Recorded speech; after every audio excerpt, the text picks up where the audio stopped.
What's going on, everybody? Today is brake upgrade day.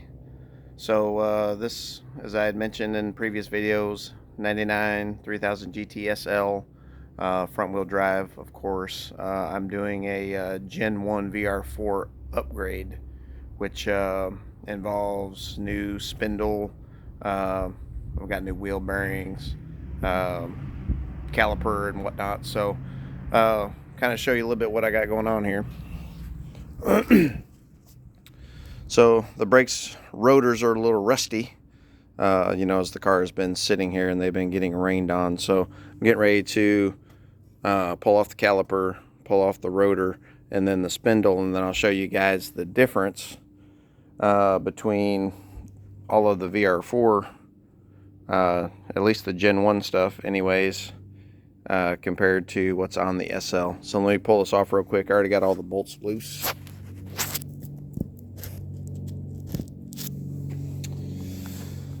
Let me get this caliper off here.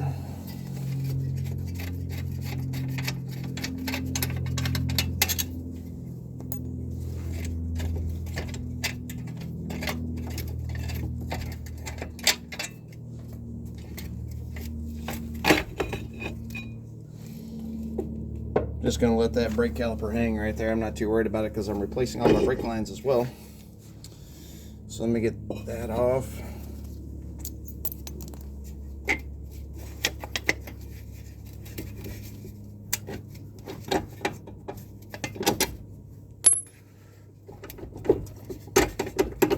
Get out my strut bolts. And then thankfully my ball joint, let me go grab a 18mm wrench real quick.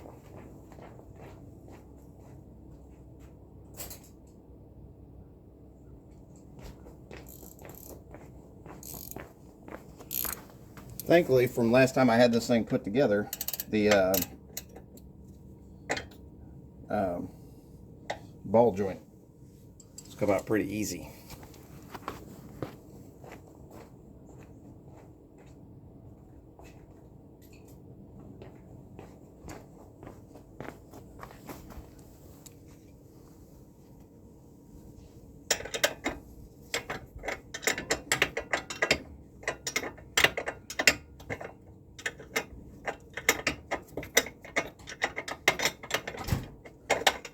I apologize. I said 18mm. It's actually a 19mm that holds this lower ball joint on. I know when I first tore this car apart, it's been 12,000 miles or so. The lower ball joints were still good in it, but I went ahead and replaced them since I had it all tore apart. And I remember it was a bear trying to get this lower one done because you couldn't really get a ball joint separator in there. There's no good way to get in there and beat at it. Okay, that's all. Okay, so I went through on the front end of this car and I did all of these urethane energy bushings. So I replaced the ball joint. I have the ball joint actually has its boot underneath here, and then I just slipped this guy over the top of it. I took some measurements of it, got the one that fit over there, and then stuck it on there. But here's the big difference when you're doing a VR4 upgrade is the SL front calipers are only a dual piston one, where here's the VR4, which the VR4s are actually aluminum, and so they're lighter, but they're actually a 4-piston caliper. These I'm going to strip them down and paint them before I stick them on the car. That's not really too much of a priority right now.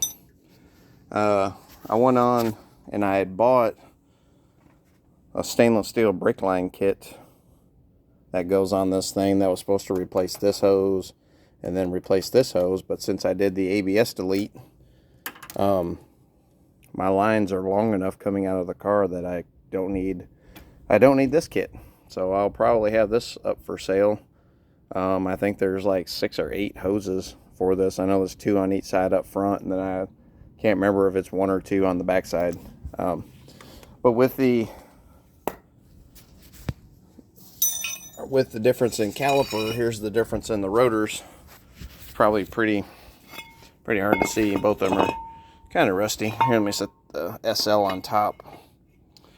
So that's pretty much centered up. So you're looking at easily probably a 1/2 inch larger diameter. And then if you stand these guys up, they're just a lot, the VR4s are just a lot more beefier than the SLs. You know, they look kind of puny up next to them. So beefing up the brakes a little bit, plus, you know, having the ABS delete, I should have some good stopping power on this thing. I did not go Gen 2 because I'm keeping my factory 17-inch, and I was told Gen 2 would rub my wheels since they're 17. So today, putting on the spindle, and I have to put on new bearings because one of the bearings was bad. I bought these TRQ, it's like part number BHA 54005 part number. These things said they had a lifetime warranty on them, so we'll test them out. That's one of the other differences on these, at least maybe the Gen 1, I don't know about the Gen 2s, is you have this removable bearing. And like I said, one of the ones that came with this had some play in it, but you can't replace the bearing in here. It's actually the outer race is made all in one, so you have to replace this entire unit. On the SL, however, you know, the bearing is actually pressed inside the spindle. Maybe some of the newer VR4s are that way, I don't know. But I had put new bearings in here. It doesn't look like it because it's kind of rusty in there, but 12,000 miles ago when I did all the work on this car, I put new bearings and new inner and outer seals in here. So I don't know if these things are going to be worth selling or just throw them in the scrap bin at this point. But anyway, so that's what I'm working on today. I'll have my brake upgrade on both sides. Get this slap back together, get the axles back in it. I'll put the rotors on it. Again, I'm going to go through, before I drive the car, and I put the caliper on it, I'm going to go through with my die grinder and a little cleaning pad and clean all the rust off of these. They're in good shape. They're just rusty, and I'd like to have them shined up before I drive this car up the road. But again, the brakes aren't the #1 priority right now. The #1 priority is get her back on the ground with the underneath of the car done. And then once I get that done, then it's back to the Supercharger. So hope you guys are enjoying these videos so far. Again, like and subscribe because I'll carry us through all the way to completion and, you know, getting this car tuned and getting it on the road. So hope everybody has a Merry Christmas. Catch you later.